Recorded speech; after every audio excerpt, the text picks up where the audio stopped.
ang'o miyo donje tij sirikal?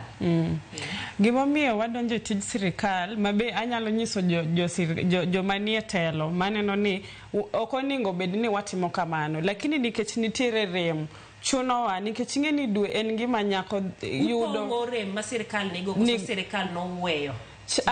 An aparo ni sirikal noweyo chuth.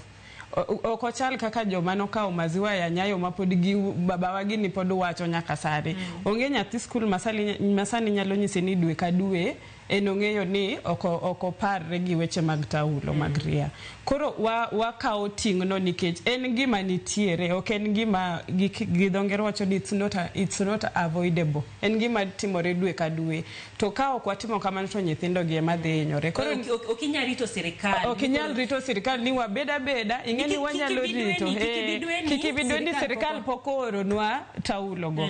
Nikech kochopo tarik do kochopo tidhi e dwe. Koro chuno wani kaka wayudo ting'no to nyaka koro watima kamano. Koro sirikal be obiya to tim gima oningo gitim, gi allocate funds kuma oningo gi allocate. Lakini kapok gitimo kamano to chuno wani nyaka wakaw ting'no.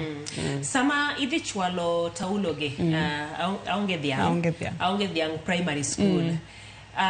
Thothne iwacho ni nyithindo ma ichwalo nigi taulo gi gionge nyalo kata nyalo gi ni piny. Onge kaka janyuol wango kwan ni wango nyiew taulo maria koso wango chiemo yud chiemo gi mamoko go. To sama igoyo kwan ni nitie